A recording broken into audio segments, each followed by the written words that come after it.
کہ بابر ایک بار پھر اس کے مشورے کو نظر انداز کر کے ہندوستان کی طرف سے منہ موڑ لے گا، مگر اس مرتبہ مغل فرما روا نے احمد جمال کو مایوس نہیں کیا۔ ستاروں نے مجھے ہمیشہ دھوکہ دیا، وہ فتح کی نوید دیتے رہے اور میرے مقدر میں شکست لکھی جاتی رہی۔ بابر آج کچھ عجیب سے لہجے میں اپنے امراء سے مخاطب تھا۔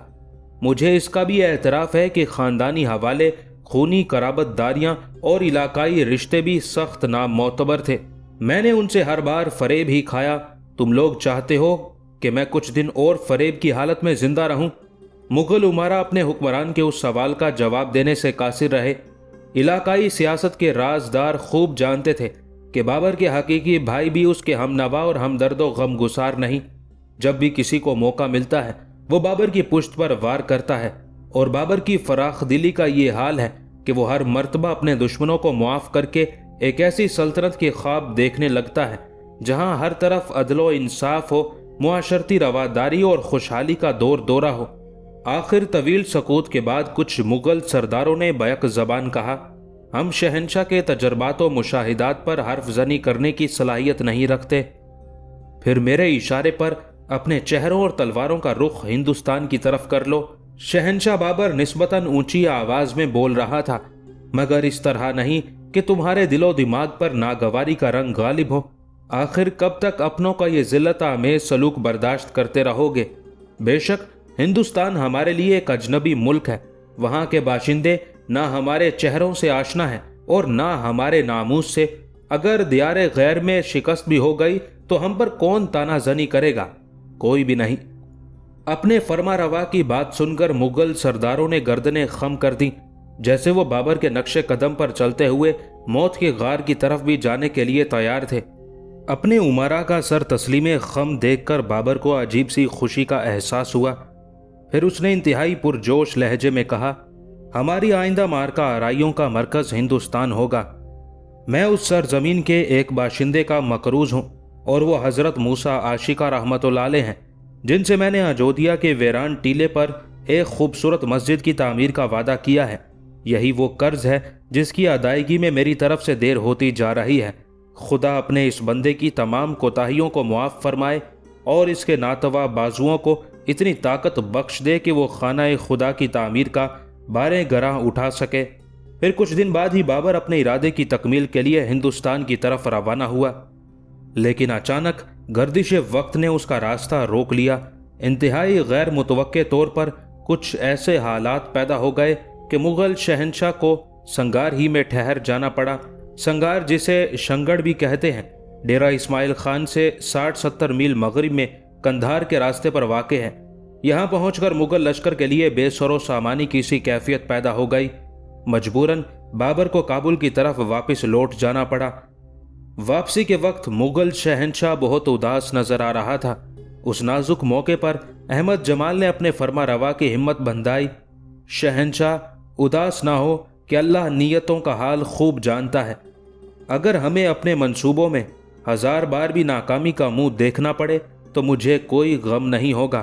میں تو بس اس تصور سے ہی خوش ہوں کہ آپ برسوں بعد ستارہ شناسی کے حصار سے باہر نکلے اور مردان خدا کی باتوں کو پوری توجہ کے ساتھ سنا۔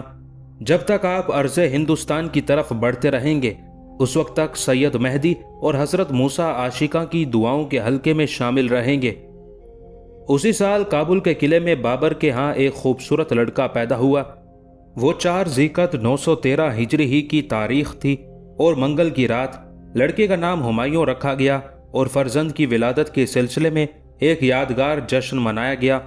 درباری نجومی نے ہمایوں کی پیدائش کو فال نیک قرار دیتے ہوئے کہا، فرزند فیروز بخت ہوگا اور ایک دن شہنشاہی کے منصب تک پہنچے گا۔ بابر ہمایوں کا چہرہ دیکھ کر بہت خوش ہوتا تھا کہ اس کا بیٹا مایوسیوں کے اندھیرے میں روشنی کی ایک تیز کرن بن کر نمودار ہوا تھا۔ ہمایوں کی ولادت کے 1 سال بعد 914 ہجری میں بابر نے محمدی افغانوں پر حملہ کر دیا اور اپنے مقصد میں کامیاب رہا۔ اسی زمانے میں گردش وقت نے ایک نئی کروٹ لی اور سیاسی شاطروں نے مغل شہنشاہ کے خلاف ایک نئی چال چلی۔ بابر ایک نئے جنگی محاذ پر الجھا ہوا تھا کہ اس کی عدم موجودگی میں کچھ مغل سردار اولوگ بیگ مرزا کے بیٹے عبد الرزاق مرزا سے مل گئے اور اسے تخت سلطنت پر بٹھا دیا۔